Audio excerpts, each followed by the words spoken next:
Muito boa tarde a todos. Boa tarde, Bruno Barros. Boa tarde, Vera. Boa tarde, gente. No Sem Censura de hoje, nós vamos falar de mulheres, de feminismo, de teatro e vai ter música. Quem é a nossa primeira convidada, Bruno? A cantora Malia tem apenas 20 anos de idade e já é considerada uma das revelações da música pop, Vera. Ela acaba de lançar o primeiro disco e em setembro vai estar no Rock in Rio e hoje a gente vai saber tudo sobre ela. Maravilha. Estamos com Rosane Lopes. Rosane foi consultora da ONU para situações de emergências.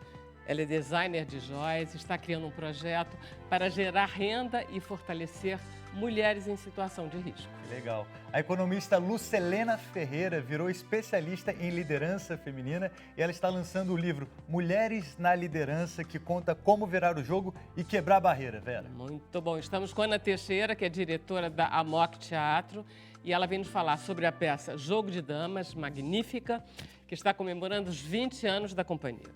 Você aí de casa está super convidado a participar do programa. É só colocar a hashtag Sem Censura nas redes sociais. Maravilha. Então estamos também com o Tiago, com sua parafernália eletrônica, um teclado junto com o computador.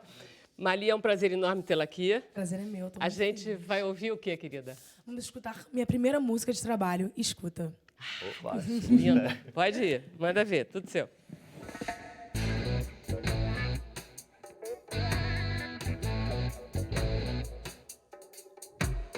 Fica, escuta, se você quer, vamos à luta. Eu topo, colo em teu colo, ignoro qualquer voto que nos disser não.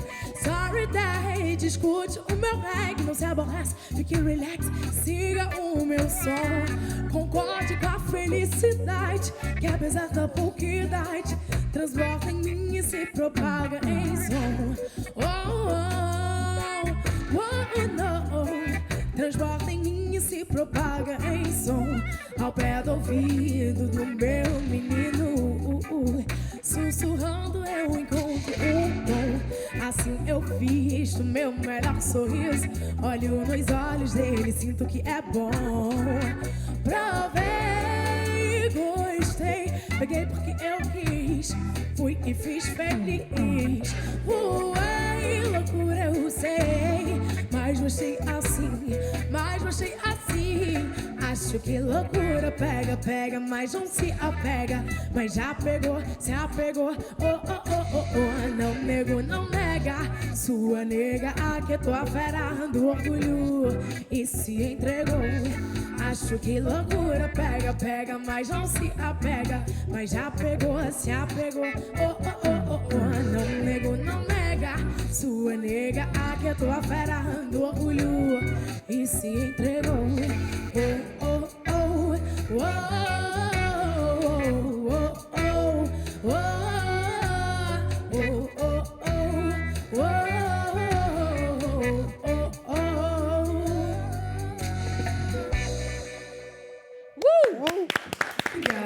Maravilha. Linda. Lindo sapato, hein? Obrigada. Vem cá, senta aqui.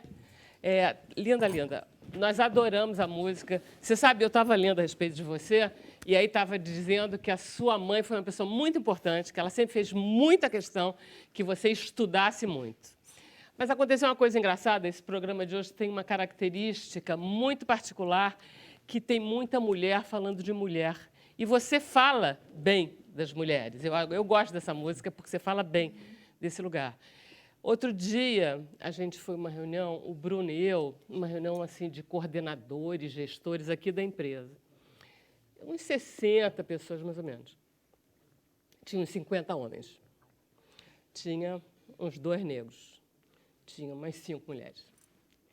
E aí, eu não percebia. Isso é que foi impressionante. O Bruno percebeu isso quando ele entrou. E aí eu disse, caramba, eu realmente sou de uma outra geração. Porque li imediatamente. Quando eu li que você nunca alisou o seu cabelo, eu disse, ela já é dessa geração. Ela já tem essa noção do próprio valor. Mas isso também tem muito da minha mãe. Tem, né? Que eu lembro que ela sempre falou comigo como eu tinha que me amar, como eu tinha que entender quem eu era para poder dar os meus próximos passos e saber com mais firmeza onde eu estava trilhando, sabe? Para eu ter certeza Porque tem tantas influências, né? Tem tanta gente que fala tanta coisa que vem para agregar, mas outras nem tanto. E ela sempre me ensinou maneiras de poder filtrar isso. E não é uma pessoa que tem muito estudo, por isso também que ela fez questão que você estudasse. Nossa, exatamente. A minha mãe, ela não é uma pessoa que tem muito estudo, mas sempre muito inteligente. Inteligente. Sempre me incentivando a buscar pela informação, né? Que é uma ferramenta que ajuda a potencializar o amor próprio e, consequentemente, conscientizar as pessoas, Isso. que eu acho que essa é a parte muito legal do meu trabalho. Qual que é o nome dela? Isabel. Ô, Isabel, criou muito bem, hein? E a filha chama Isadora. Sim. Nós temos uma Isadora que a gente gosta muito aqui, a nossa câmera. E outra coisa, eu estou preocupadíssima com o seu futuro, porque também dizia na matéria que eu li que você ainda não fez faculdade, apesar de ter uma ótima colocação no Enem, de poder fazer faculdade, etc, etc. Então, eu resolvi que você tem que estudar música. Mas eu super concordo com você. Que bom. Inclusive, eu pretendo fazer curso de inglês para estudar em Berkeley. Ok. Legal, Futuramente. isso. Eu penso muito nisso porque é uma parte que eu gosto muito, eu amo estudar.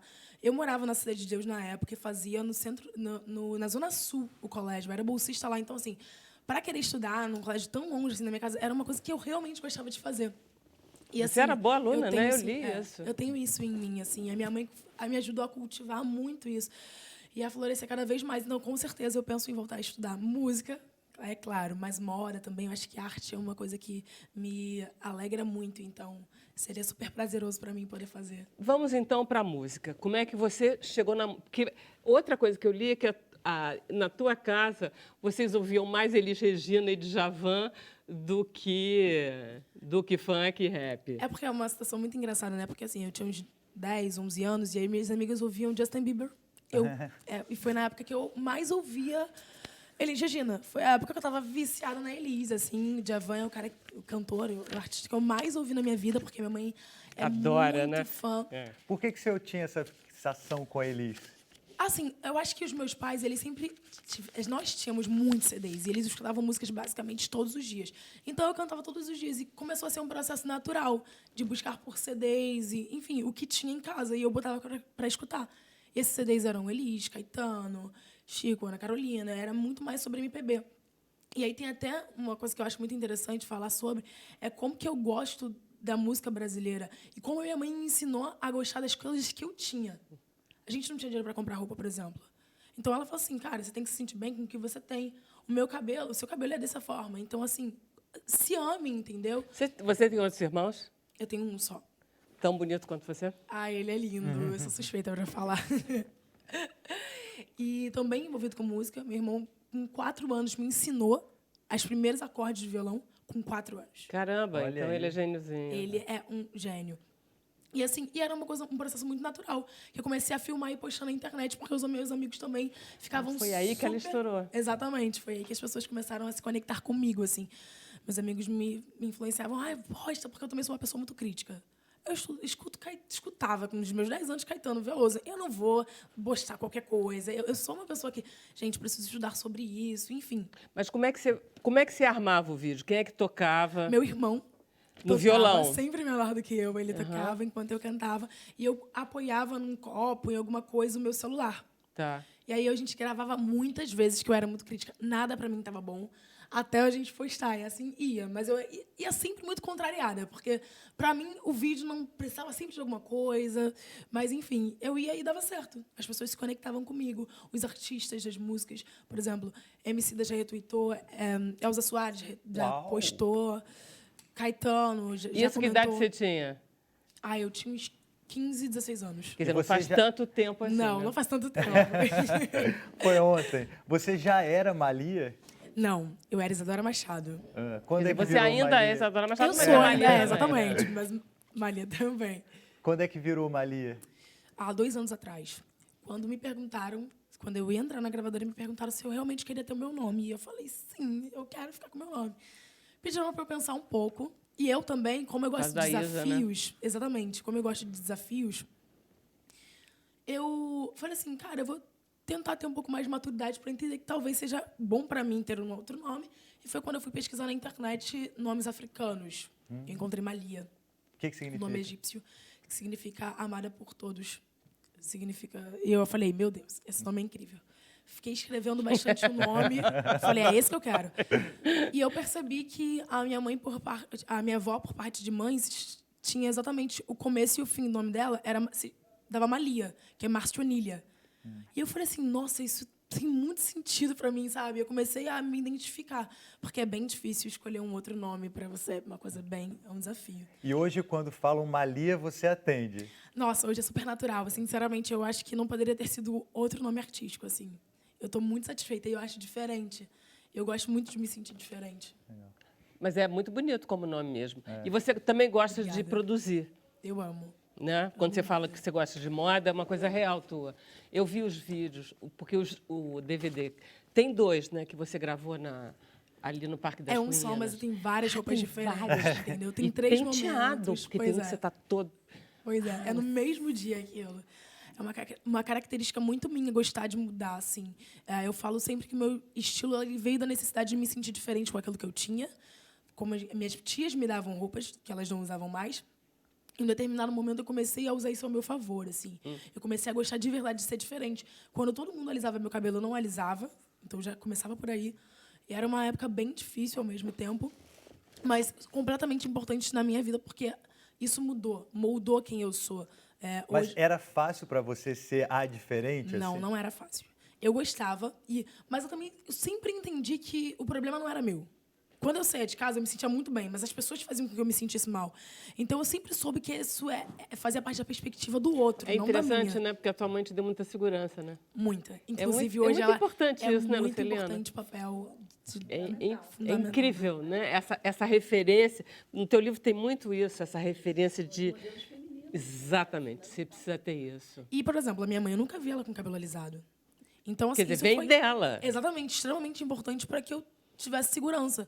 E a figura materna é muito importante nas nossas vidas, né? Então, tudo que minha mãe falava, eu super acreditava, porque eu vi o esforço que ela fazia para, enfim, me colocar no colégio, para me dar uma boa educação. Então, assim, vindo dessa mulher tão forte, então eu acredito nessas palavras. Outra coisa é que as músicas, tanto do DVD quanto do CD, são tuas. Sim, a maioria das músicas são minhas. Que você compõe com quem? Com o irmão? Não, eu Como é que é o nome do seu irmão? Que a gente precisa guardar. O nome do meu irmão é Felipe. Felipe. Até ele inventar um outro, né? Pois é. Eu componho sozinha. Sozinha? É um processo também muito natural. A música é um processo muito natural na minha vida. Eu escutava muito e, consequentemente, comecei a cantar. Consequentemente, eu estava num colégio, na Albert Einstein, quando a professora me ouviu cantar e me chamou para participar do FECEM, Festival da Canção, do Colégio Municipal. E também foi um outro divisor de águas, porque foi aí que eu entendi que tinha uma possibilidade ali, para além da academia, sabe? Tipo assim, tinha música. E se não fosse esse festival, porque foi o festival que eu comecei a compor pela primeira vez, porque... Aí você fez uma música para o festival. Exatamente. E aí foi onde eu subi no palco pela primeira vez e eu falei, nossa, eu gosto muito disso. Gosto daqui? Gostou do lugar? Exatamente. Tem que gostar. Foi muito importante também na minha vida. Agora, tem uma música que você canta, que é da Alcione, que ficou ótimo, que você faz faço uma releitura. E ficou muito legal. Porque eu acho interessante a gente também... Porque hoje a música parece que tem data de validade. Essa escuta é tua. Essa escuta é minha. E é muito boa. Parece que música tem data de validade. Mas as músicas dizem, elas são tão atuais que eu falei, cara, se a gente colocar em outra releitura...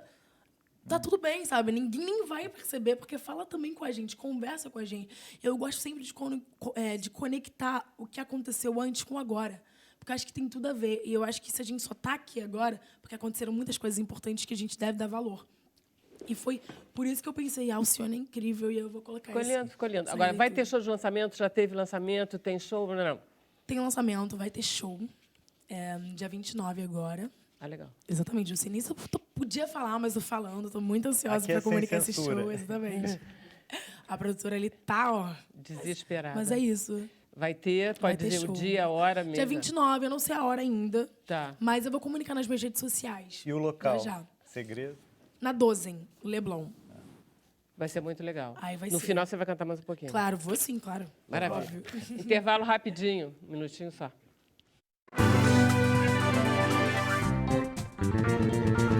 Então, estamos de volta ao vivo no Sem Censura e vamos passar a palavra para Bruno Barros. Chegou a hora da gente interagir, Vera. Vamos ver o que vocês aí em casa estão achando do programa. Pode jogar na tela aqui a mensagem do Leonardo.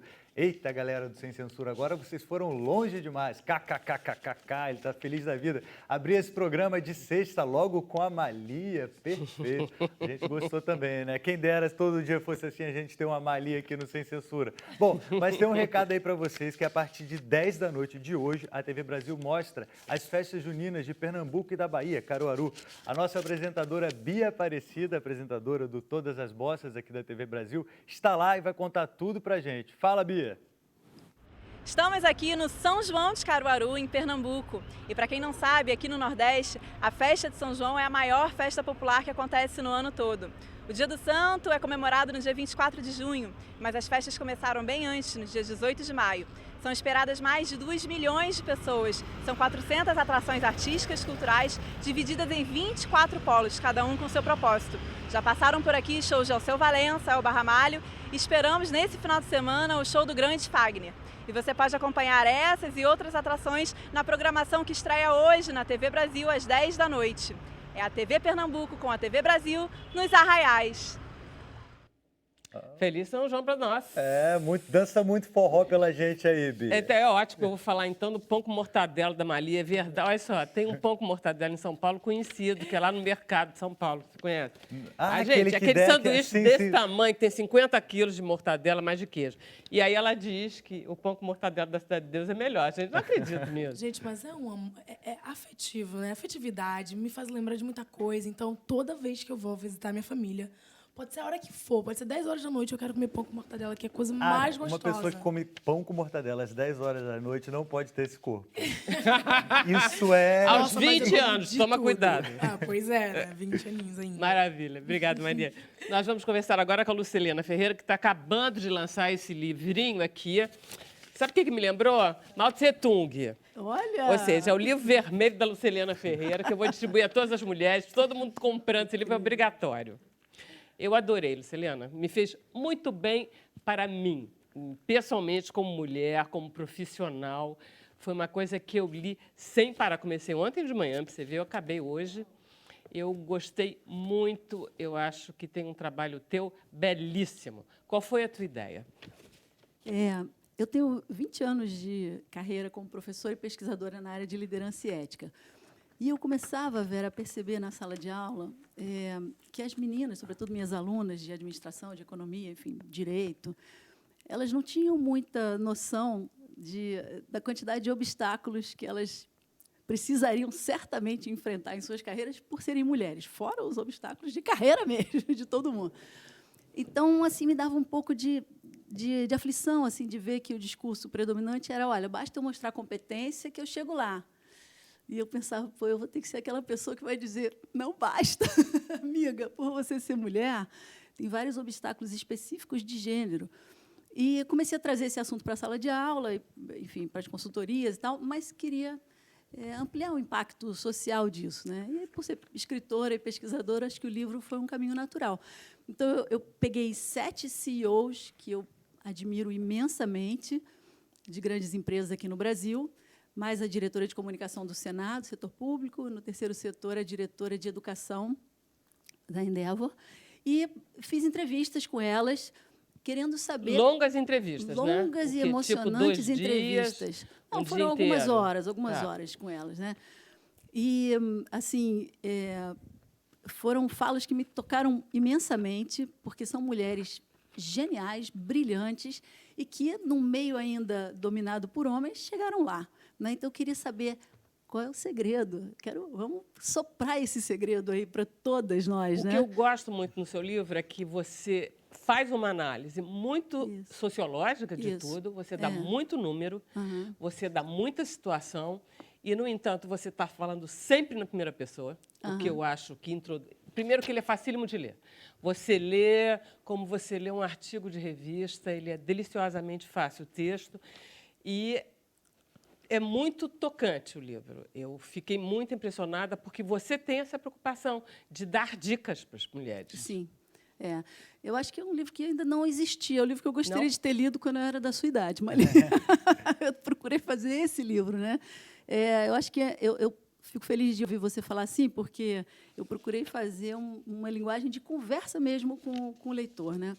Simples, para que qualquer pessoa tivesse acesso a ele, de qualquer área, enfim. Eu faço questão de trazer pesquisas e números, porque a gente ouve muito quando reclama de qualquer coisinha de machismo e tal. Ai, que mimimi, que chatice, tá chororô. Não, é tudo comprovado por pesquisa. Eu gostaria até que você falasse de alguma delas. Tem uma que eu gosto muito, que são os currículos vitae, que pesquisadores mandam. É sensacional. São pesquisadores de Yale que fizeram um experimento social. Na verdade, eles imprimiram centenas de currículos iguais. A única diferença é que metade foram com o nome de homem e a outra metade com o nome de mulher, mas eram idênticos, mesma experiência profissional.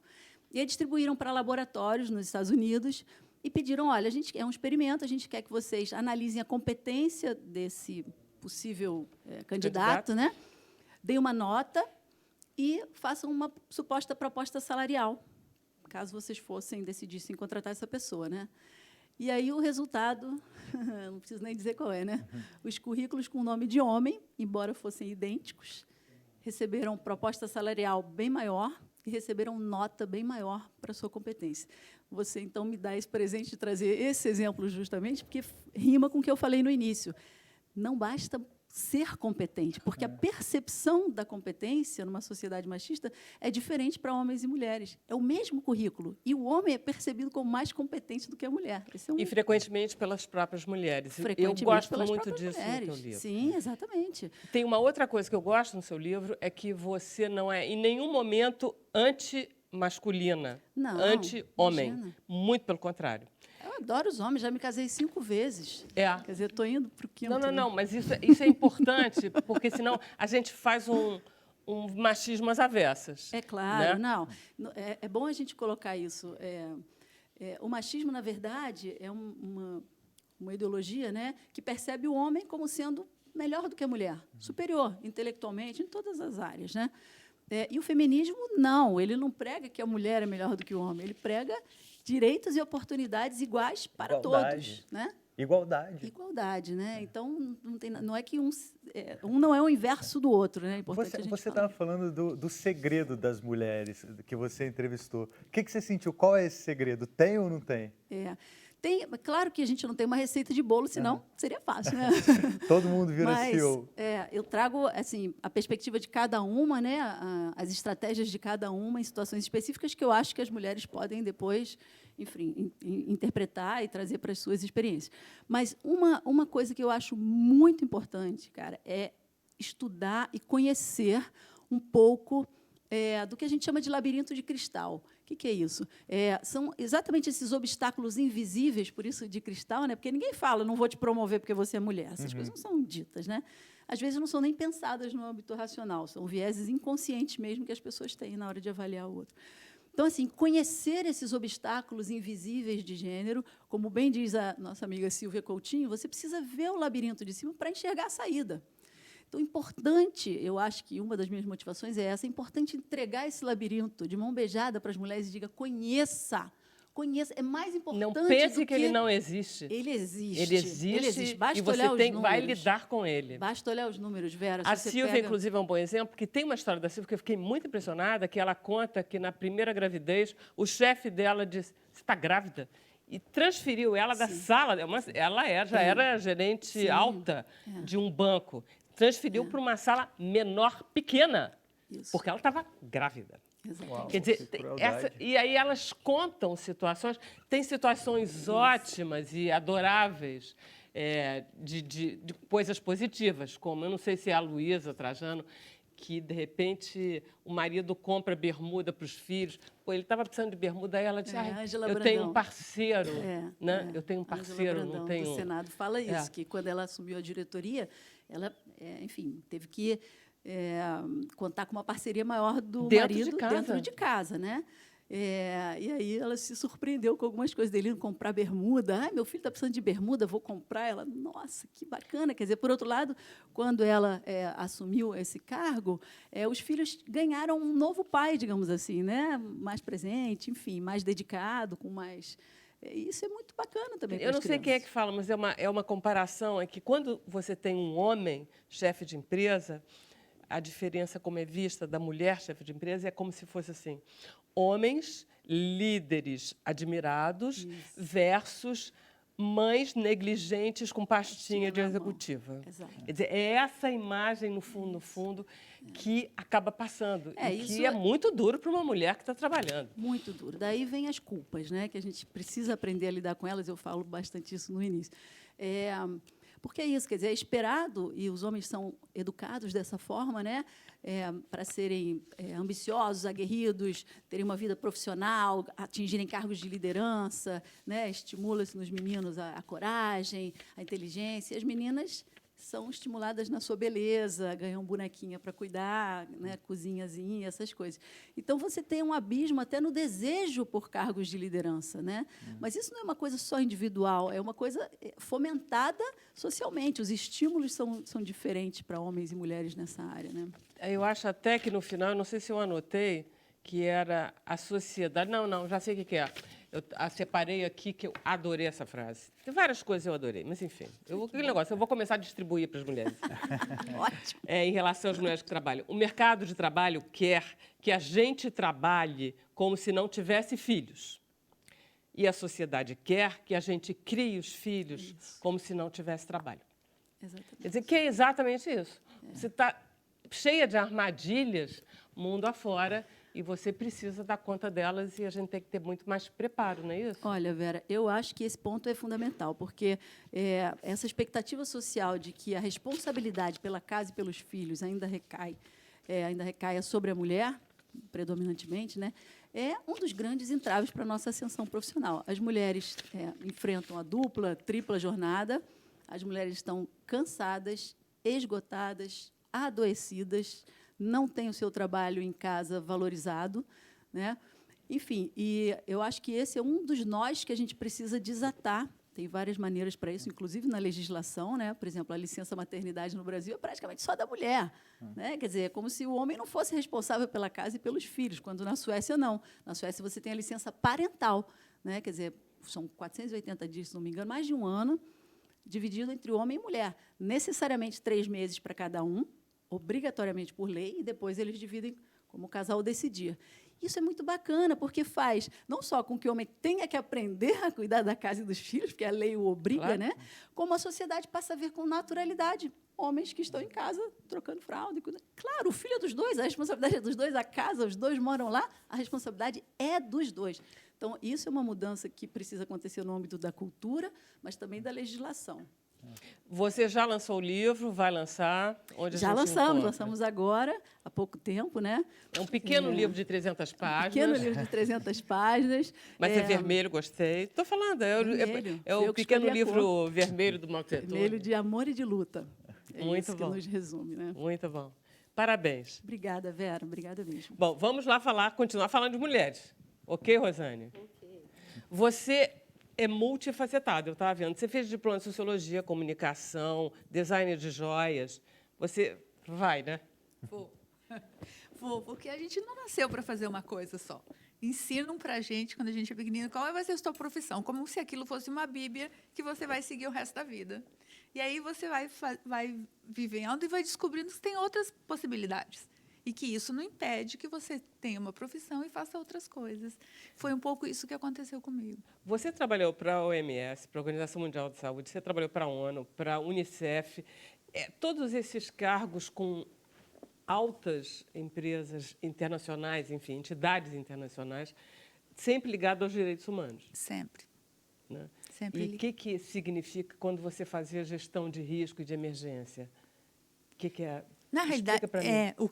o que seria meu trabalho, não é aquela gestão de primeira linha, né? Você Não, vai atender, tudo bem. vai atender. Não, você trabalha com essas entidades em terreno, quando tem uma emergência, e você, no meu caso, eu trabalhei com comunicação, então eu escrevia qual era o trabalho delas naquela situação, de um lado. E, de outro lado, eu também fazia materiais educativos para aquela população que está em risco, para ter noções de algumas coisas. Então, você ia a campo, você Eu foi ia a para campo, Haiti, mobilização comunitária. você foi para Haiti, você foi para a América Latina, você foi para a África, tudo isso. Todos. Eu fui 5 dias depois do terremoto do Haiti. Uau!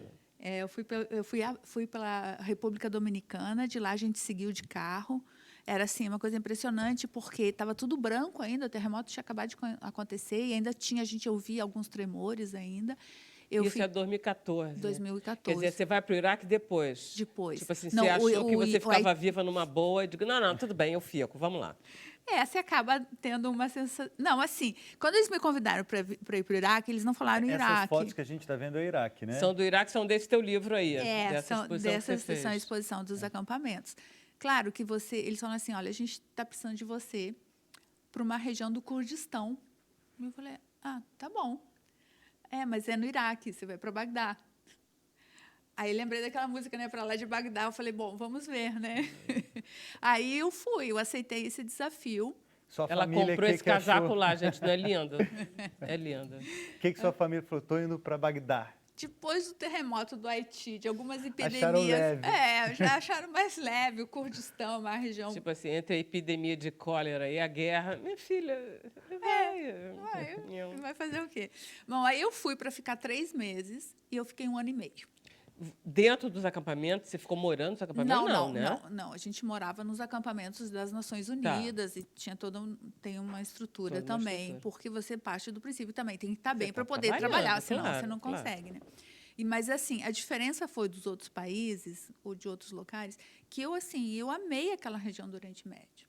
Sabe assim, você acorda de manhã e você está na beira do Tigres, Eufrates, Mesopotâmia, né, Babilônia. Aí eles falam para você, aquelas montanhas ali que foi a Arca de Noé que ficou presa. Gente, parece curso de história de...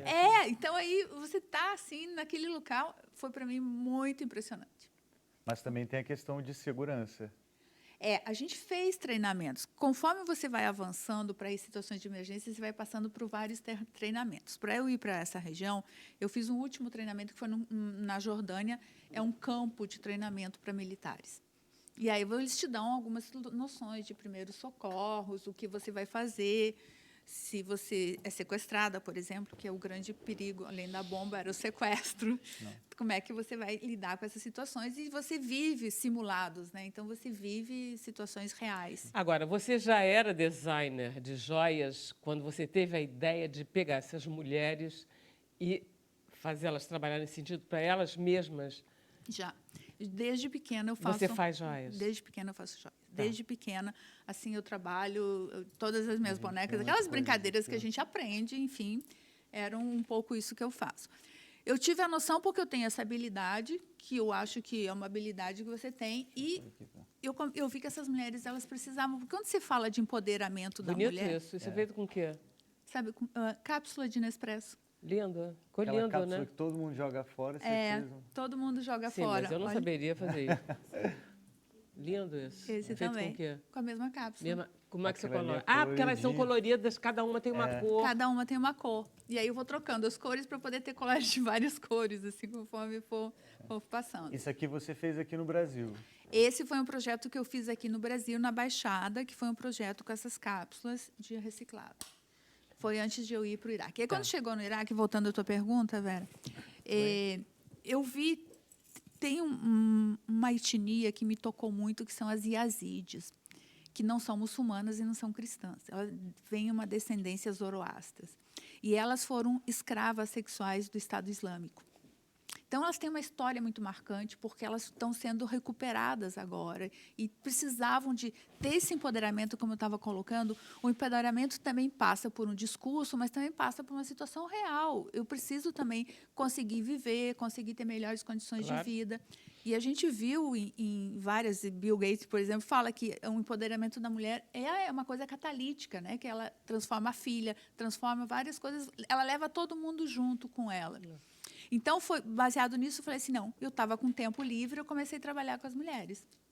Então, lá era tudo muito escasso. Então, eu passei dessa onda minimalista e a gente começou a trabalhar com alguns cristais no meu tempo de folga que eu tinha, porque eu tinha outro trabalho. E o material você conseguia onde? Lá mesmo?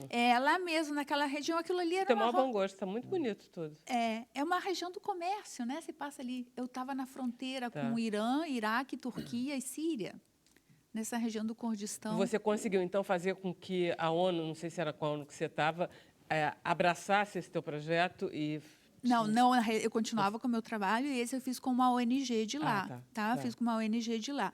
Quando eu voltei para o Brasil, que aí, com essa nova novela, eles começaram a... Olha, por exemplo, nesse colar, a pérola é uma coisa muito, muito rara naquela região, porque não tem mar ali perto. Então, elas são pequenininhas. Isso foi a maneira que elas construíram, né?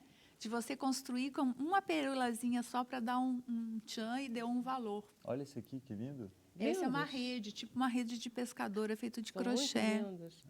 E aí você vai ensinando e elas vão, ao mesmo tempo, sendo criativas, né? Aí que está a grande eixo, a grande questão é como você consegue ensinar e não tolher a criatividade, né? Porque elas têm que ser criativas, não posso falar faz assim, quer dizer, tem todo um processo de você ter um olhar diferente para aquela matéria-prima, de trazer as suas coisas, sua origem.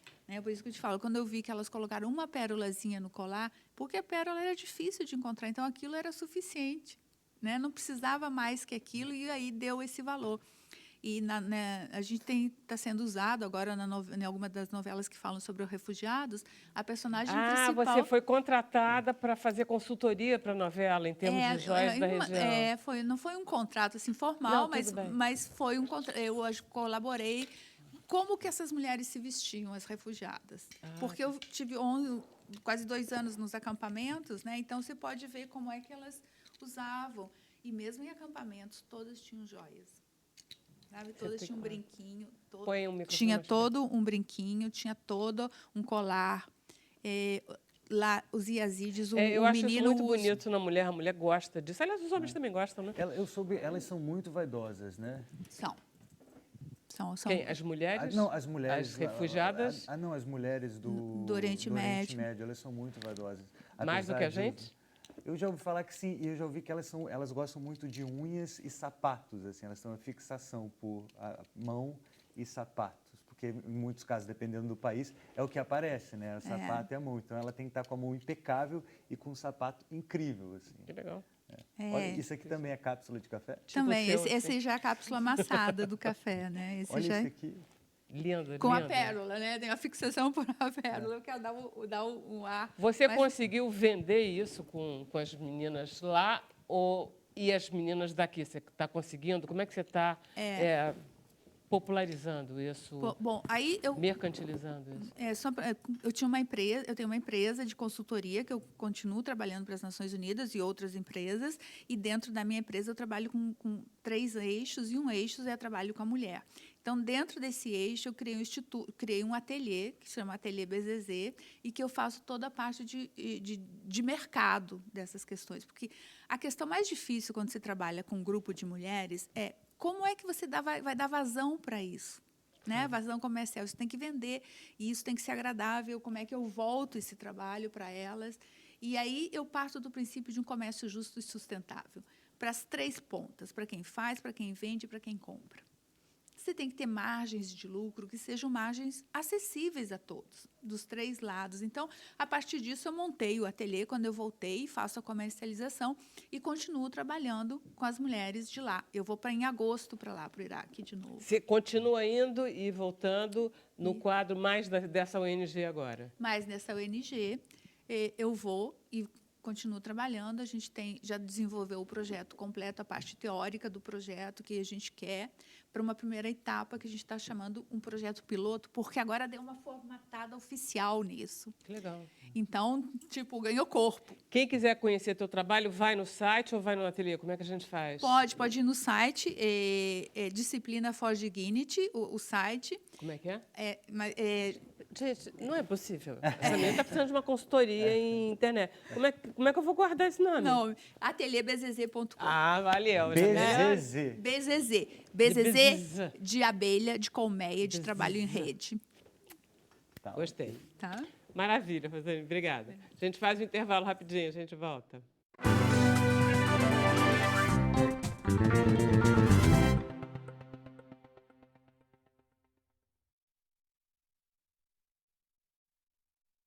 Então, Bruno Barros tem notícias para vocês. Tem mais interação, Vera Barroso. Vocês em casa estão sabendo que estão participando muito hoje. Tem mais mensagem aqui na tela da Selma. Ela diz: quando eu comecei a acompanhar o programa, eu comecei a aprender muita coisa e entender assuntos que não me era acessível. Que legal, Selma, valeu pelo seu relato. Essa é a nossa intenção, né, Vera? Falar de assuntos, de tudo, que é um programa sem censura, super diverso. A gente aprende muito também. Jurema Brum Barreto, que grupo de mulheres maravilhosas reunidas no programa de hoje. Parabéns ao Sem Censura. Pautas assim só qualificam este maravilhoso programa. Só elogios, Vera. É isso que a gente pede. Josenildo Cabral, a música brasileira está de parabéns com a descoberta de talentos iguais ao da Malia. Eu acho que a gente tem mais uma mensagem do Humberto e ele diz que toda proposta para o empoderamento feminino é bem-vinda. Parabéns, Rosane, belíssimo trabalho. Bom, você em casa quer continuar participando do Sem Censura, lembrando que daqui a pouco a gente tem um bloco da internet, então segue assistindo a gente com a hashtag Sem Censura, não é isso, Vera? Isso mesmo, Bruno. Vamos conversar agora então com a Ana Teixeira, que está em cartaz com a peça Jogo de Damas. O Jogo de Damas. Você sabe, eu cheguei lá, eu fui na estreia, né? Quinta-feira passada, Foi quarta-feira? isso, quinta-feira. E aí eu encontrei lá dois amigos, a Cláudia Tisato e o Wagner Corrêa de Araújo, que estavam assistindo. E eu gosto quando eu encontro pessoas, porque a gente, quando sai, a gente ouve, a gente conversa um pouquinho, né? E a gente disse, nossa, a gente saiu meio assim, nossa, incrível, incrível, muito legal, incrível. A gente ficou toda assim. E aí eu estava lendo um pouquinho, né, o resumido assim da tua vida, e aí eu entendi que aquela sensação de uma coisa muito precisa, sabe, porque teatro, se ele é feito assim como uma música, um concerto, se ele é preciso, ele te dá uma segurança, você assiste aquilo com atenção e sai muito feliz. Essa precisão está ligada à disciplina que vocês têm na companhia. A gente é uma companhia talvez um pouco atípica também, porque a gente trabalha com projetos muito longos, projetos de pesquisa. A gente tem uma parte muito grande do nosso trabalho que é dedicada à pedagogia teatral, quer dizer, a pesquisa sobre as técnicas, os métodos que fazem o mistério da arte do ator. E isso é muito importante e não é separado do nosso processo de criação. E, além disso, a gente trabalha com projetos, com temas de projetos que são amplos, que vêm também de outras atividades que a gente não costuma lembrar que o teatro também recobre, né? A gente não faz só produzir espetáculos, a gente tem projetos que atuam em outras áreas. Vocês, inclusive, estão dando um workshop agora, você e o Stefano. Isso. Stefano, ele Stefano Broda é meu seu companheiro, marido. meu marido parceiro também dirige a companhia comigo. E estamos dando agora, nesse momento, uma oficina também. Foram mais de 130 pedidos de inscrições, mas a gente reuniu um grupo muito bom para poder transmitir muito dessas técnicas e desses métodos que a gente vem desenvolvendo na pedagogia. Já estou há mais de 30 anos, então Porque vocês se conheceram em Paris, isso. Vocês dois alunos de mímica do Etienne Decroux, é isso? Então, essa disciplina vem muito desse lugar, porque a gente vem de uma tradição teatral onde realmente o problema do treinamento era central assim, né, na prática teatral. A gente acha que treinamento é só fazer exercício, mas treinar é o que dá uma linguagem comum para o grupo, é o que veicula uma ética comum. Um projeto de grupo de teatro é sempre um projeto ético-artístico. Então, a gente se sente pertencendo a uma tradição que vem antes da gente. E o Stefano, depois, ele trabalhou também com o Teatro do Soleil, da Reine Mushkine, que é uma diretora muito importante do século XX, já entrando para o século XXI, onde também a disciplina é muito forte. E, além disso, a gente tem uma passagem muito grande no teatro do Extremo Oriente. A gente trabalhou muito no Extremo Oriente, em Bali, Índia, Myanmar, onde a gente trabalhou com mestres também do teatro, onde, embora seja um teatro muito ligado à vida, às práticas religiosas, é um teatro onde a disciplina é muito rigorosa. A gente aqui tem até que ampliar esse termo disciplina, né, Ana? Porque, no fundo, tem uma coisa de respeito ao que se está fazendo, uma dedicação grande e, sobretudo, uma noção da importância do que se está fazendo. Quer dizer, não é nada gratuito. Eu acho que tanto todo o teu trabalho com mímica, com Etienne Decroux, mais a Ariane tem muito essa noção do sagrado da arte. Né? Você não pisa num palco assim. Você Sim. respeita o lugar do teatro, você chega na hora, Isso.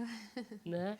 Começa na hora, é a primeira coisa, né? Porque é um projeto coletivo, né? Eu acho que o teatro talvez é desses espaços que vão resguardar a prática de uma vida em comum, de um projeto em comum, algo que a gente realiza, uma reinvenção do mundo que a gente sonha juntos. Então tem isso tudo. E tem mesmo essa dimensão. A gente leva o teatro extremamente a sério, porque ele eu acho que o teatro ele tem essa função assim de resgatar a nossa humanidade. Ele nos reumaniza, ele nos lembra. Não tenha dúvida, isso. o fato de você ver atores fazendo uma coisa para você ali, não é cinema. Eu adoro cinema, muito mais fácil assistir cinema. Mas assim, um palco, eu acho a ideia do palco de pessoas reais ali, que você vê quando faz um menor gesto, é muito agradável aquilo. Agora, conta da peça. Então, a peça ela abre um novo ciclo de trabalho. A gente veio de 2 ciclos muito grandes, projetos que eram muito grandes. O primeiro é a trilogia da guerra, que nasceu também de encontros com pessoas que trabalham em zona de risco, né? Que fazem teatro em zona de risco. Foi uma trilogia enorme que envolveu muito debate e tudo mais. Depois passamos para um projeto da África em Nós, que tratava um estudo sobre formas narrativas, mas que tinha no continente africano a nossa fonte de inspiração e pesquisa. E agora a gente abre o que a gente está chamando do Ciclo das Mulheres, que é uma série de espetáculos que vão tratar de temas que são universais, mas sempre pelo olhar de personagens femininos. E o Jogo de Damas, que abre esse ciclo, e abre com 2 atores homens.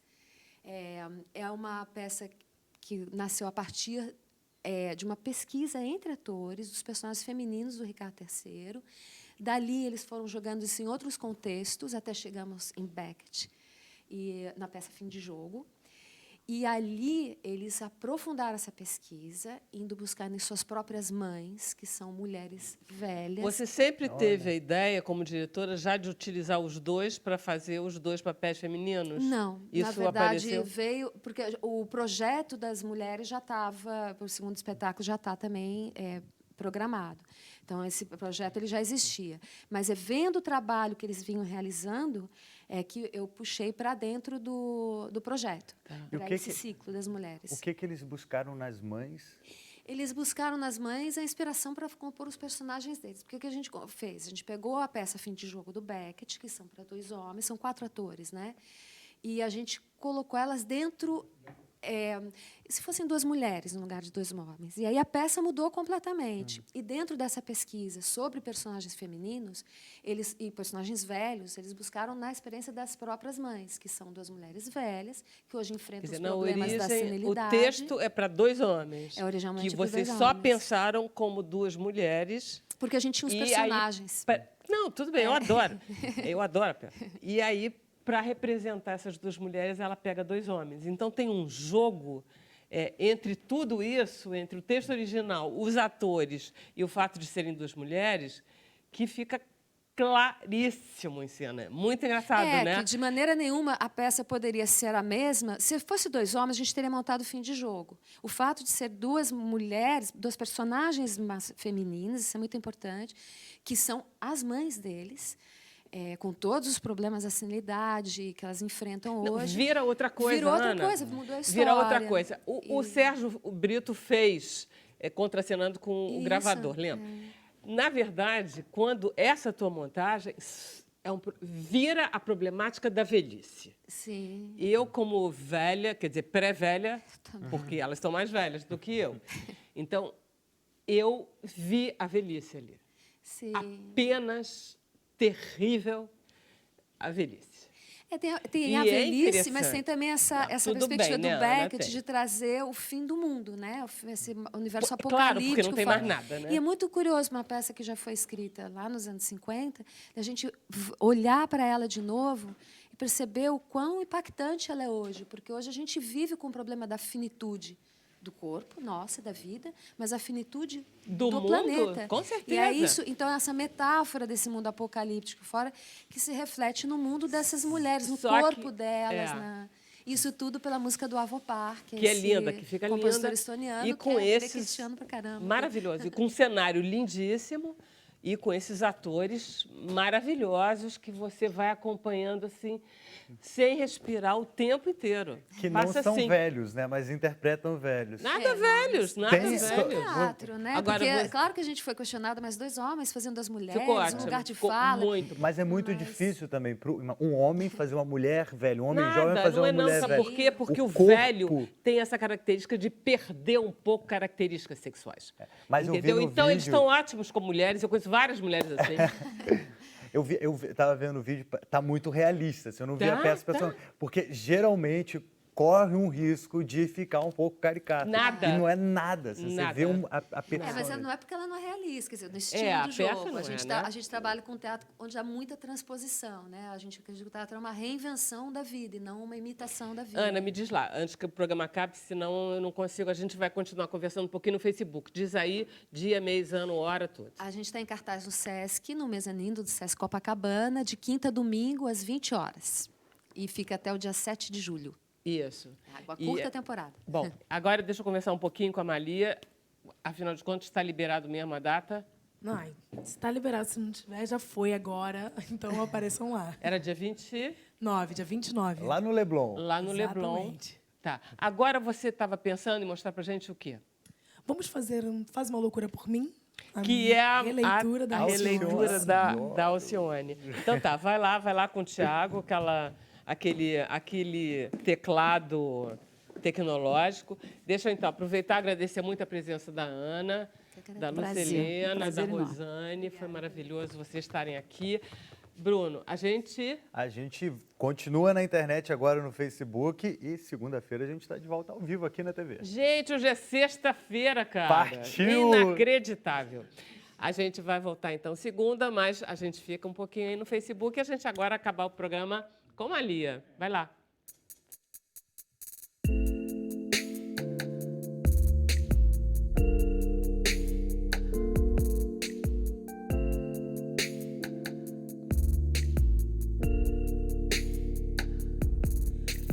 Faz uma loucura por mim. Sai gritando por aí, bebendo e chora. Toma um porre e picha um muro que me adora. Faz uma loucura por mim. Fica até de madrugada, perde a hora. Sai comigo na gandaia, noite afora.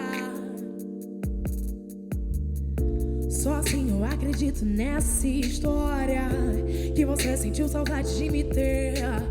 Põe na prática besteiras da memória. Pensa menos, faz de tudo, manda ver. Vem pra dentro, tenta ser da mesma escória. Como já fiz 1000 loucuras por você. Nós dois, se é pra começar que seja até o fim. Nós dois, se não é pra ficar no baixo seu latim. Nós dois, só posso aceitar ao ver que você faz uma loucura por mim, uma loucura por mim. Depois que você me provar que vai fazer assim, depois você pode provar o que quiser de mim. Depois só posso te aceitar ao ver que você faz uma loucura por mim. Dararara, dararara, dararara, dararara, dararara, dararara. Faz uma loucura por mim.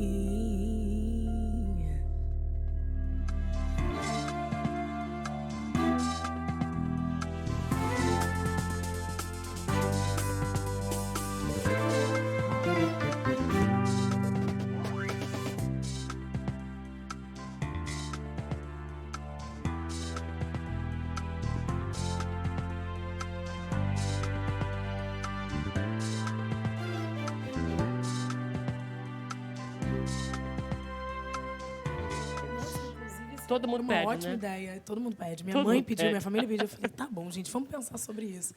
Mas foi pro YouTube. Eu tenho meu diretor musical, que é Maurício Pacheco, também foi super importantíssimo. Maurício Pacheco, que toca com a Vanessa. Com a Vanessa. O daqui, né? Exatamente. Maurício daqui. Exatamente, é maravilhoso. maravilhoso. Inclusive, infelizmente, a minha banda oficial não vai estar no primeiro show, mas também estou muito bem acompanhada. Tem Thiago, tem, enfim, uma galera também da pesada que vai dar conta dessa responsa aí. Muito bom, muito bom. Vamos lá, Bruno. Tem já as mensagens? Acho que não. Tá, Olha segura só, aí. Ô, Malia, segura. Fala, Ô, Malia, você estava falando das suas referências, Elis, Caetano, só gente pequena, assim. Mas você tem noção que hoje você também vai servir já serve de referência para as meninas pequenininhas, por exemplo, essa coisa de não alisar o cabelo? Nossa, é uma grande responsabilidade. Eu recebo muitas mensagens. Eu sempre tento responder o máximo possível. Mas, ao mesmo tempo que é muito maravilhoso, dá medo, um pouco de medo, assim, porque... Nossa, eu sei que Você o ainda quanto é isso muito jovem, importante. né? Exatamente, eu sei o quanto isso é importante, o quanto isso pode ajudar muitas pessoas, entendeu? Então, é pesado um pouquinho Continua essa assim que você responsabilidade. está indo bem demais. Marta Gomes, ela fala quer saber como é que ela pode comprar as joias da Rosane. Oh, legal, Marta. Merchan. Obrigada, Marta. A gente pode comprar as joias. A gente tem um ateliê físico, que é na Rua Jardim Botânico, número 728, na altura da Pacheco Leão. Pode comprar na internet, ateliêbzz.com, e também no Instagram, ateliêbzz. Aí pode seguir então a gente. não é nada difícil. O BZZ é que é a chave do negócio. É só colocar BZZ que vai encontrar a gente. A gente encontra. E você está aceitando também cápsulas de Nespresso, né? A gente aceita também as cápsulas de Nespresso. Embora esse projeto está mais em câmera lenta agora, mas ele é uma boa possibilidade de continuar tomando café. Você gosta de café? Gosto. Esse é o motivo. E eu achava um desperdício esse café sendo jogado no meio ambiente. Isso aqui foi o quê? Um mês de café, mais ou menos?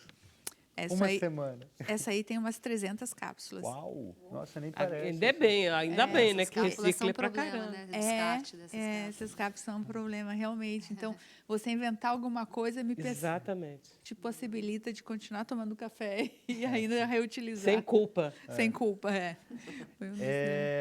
Shermont Marcos, ele fala melhor do que nunca, sem censura. Parabéns, valeu. A gente tem um acordo com os nossos telespectadores que eles podem falar o que quiser, contanto seja elogio.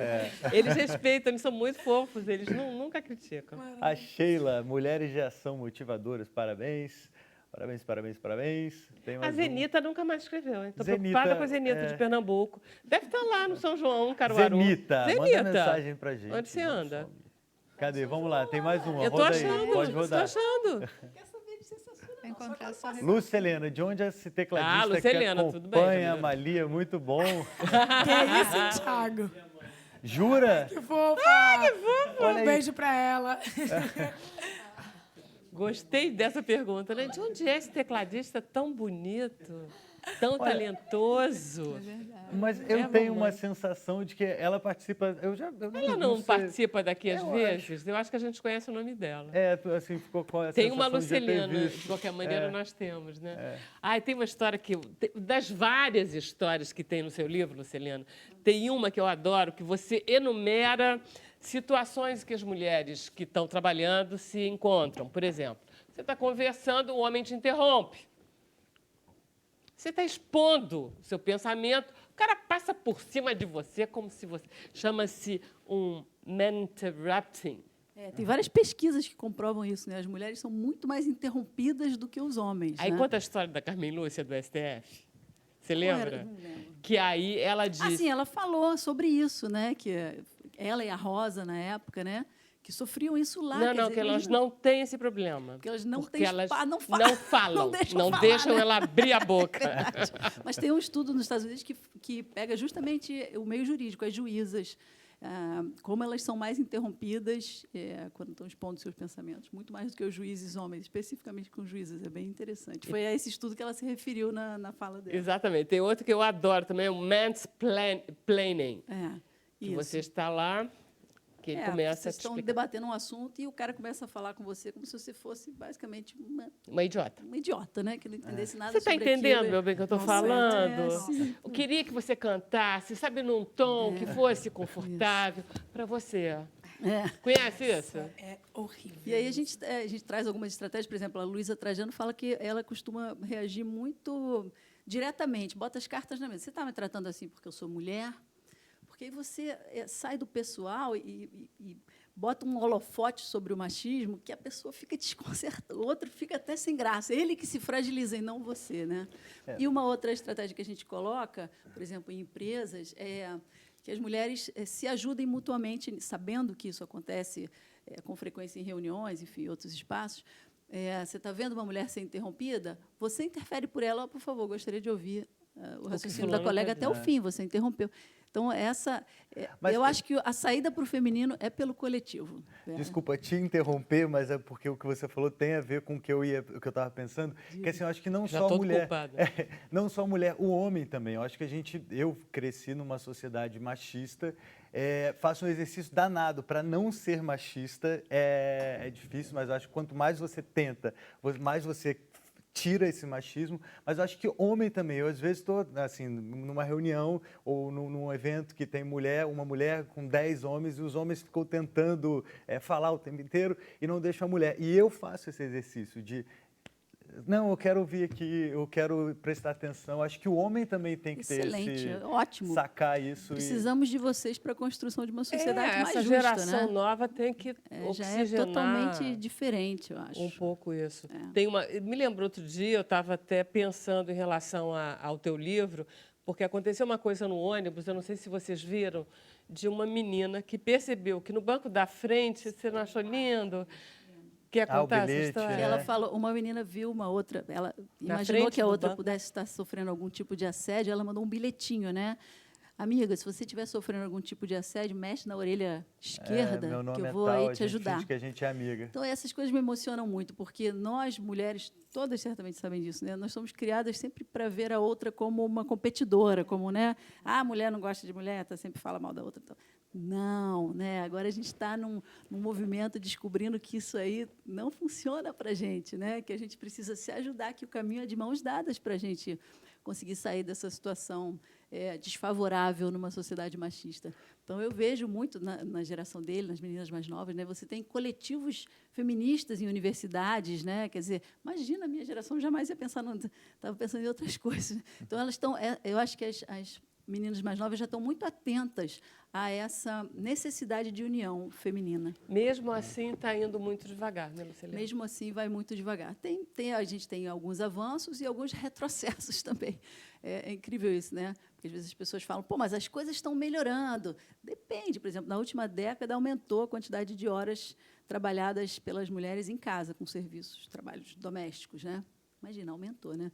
Então, elas estão trabalhando fora e estão trabalhando mais em casa também, quer dizer, sempre acumulando essa exaustão de imensas demandas, né? Então, a ONU prevê, no mínimo, 100 anos, no Brasil, 200, a gente estava vendo isso hoje, 200 anos para que se atinja uma igualdade no campo econômico entre homens e mulheres. 200 anos só? 200 anos. Então, quer dizer, nem minha filha, nem minha neta vão ver isso, não dá. A gente tem que... preciso... Agora, você, logo no começo, você começa, inclusive, dizendo isso, né? Em 200 empresas brasileiras, 1,5% tem mulheres como CEO, como chefes executivos. As 200 maiores empresas do Brasil, né? 3 são presididas por mulheres. Só, de 200, só, né? 1,5%. Mas, nos Estados Unidos, de 500, só 5%, quer dizer, são 25 mulheres. Não tem é esse muita estudo gente. do New York Times, né? Parece até uma brincadeira, mas, na verdade, é triste, né? Eles pegaram as 500 maiores empresas americanas e perceberam isso, que 5% são presididas por mulheres e que há mais CEOs chamados John do que CEOs mulheres de qualquer nome. Então, é uma situação... É uma boa comparação, né? Tem John pra caramba tem John e não pra tem... caramba. Então, os dados são acachapantes, sabe? Você já está falando aí das CEOs, tem uma pergunta da Daniela Abrantes Ferreira, ela quer saber qual das CEOs que você entrevistou, qual que você mais se identificou? Olha, essa pergunta é muito difícil de responder, porque a Ângela Brandão, ela é minha amiga de vida inteira, uma uma das mulheres que eu mais admiro. E é legal porque ela é setor público, né? Você pôs uma pessoa de setor público. De propósito, né? Porque eu acho Foi que muito bom. Ela é CEO do quê? Ela é diretora de comunicação do Senado. Ah. Então, vou deixar ela de fora, né? Porque nós somos praticamente irmãs, nos conhecemos a vida toda. Mas das outras, eu tive pontos de identificação com cada uma delas, né? Eu saí muito impressionada dessas entrevistas. Realmente foi uma coisa marcante na minha vida. Agora, no estilo, na forma de ser, eu acho que a Leila Velez, que é a CEO do Beleza Natural, é uma pessoa que me fez chorar durante a entrevista, né? Uma pessoa extremamente amorosa e cuja missão, cujo propósito de vida é servir aos outros, sobretudo às mulheres. Então, é isso aí. Mas é engraçado, porque Se você afiniza fala... totalmente com o meu, né? Aliás, tem uma história linda que é a Luísa Trajano. Você diz que a Luísa foi um pouco inspiradora do seu livro. A Luísa, ela é citada como referência de liderança por várias das CEOs que eu entrevistei. Ela é incrível. Quando eu entrei na sala dela para entrevistá-la, assim, é um carisma que parece que contamina o ambiente inteiro, né? E aí ela conta a história das redes sociais, que ela não sabia nada, que ela foi perguntar para o neto, e o neto mandou ela estudar. Vai lá, vó. Se vira, vó, né? Se vira, Foi vovó, dando vai as lá. dicas e tal, que é um barato, que é uma característica dela, né? De sempre aprender, sempre Não, aprender. e ela se né? virou tão bem que ela foi escolhida Foi, a ela- melhor... CEO das CEOs. Não, a melhor, Isso a ela é pessoa também. que você tem que seguir para aprender a lidar com rede social. Olha, a De Luísa... tanto que ela ouviu, o neto disse, vai se vira, Foi mesmo. vovó, Foi, ela se ganhou virou, um prêmio, vovó. ela ficou orgulhosíssima. Mas ela foi eleita esse ano, novamente, acho que pela terceira vez, a CEO, entre homens e mulheres, todos os CEOs do Brasil, a mais de melhor reputação, a Luísa Trajano. É uma pessoa realmente admirável, né? Todas são. Todas. Olha aí, tem mensagem. Ele, quem apareceu aí? Tem um tempo tá sumido, Gabriel. Não manda mensagem pra gente. Malia, tem algum cantor ou compositor que você sonha em cantar ou compor alguma canção? Nossa, tem sim, com certeza o Djavan. Gente, Ah, que bonitinha, mamãe. sério, eu acho que eu e minha mãe, a gente tem um troço, cara, se eu consigo isso. Se ele tivesse assistindo aqui agora, que o Djavan convence ele aí pra gravar. Djavan, pelo amor de Deus, você é maravilhoso, vamos fazer música. Então tá bom. Vamos mandar o recado, né? Gente, foi maravilhoso. Mulheres, né? Mulheres. A gente volta segunda-feira. Obrigado, Thiago. Desculpa, Bruno. É sexta, valeu!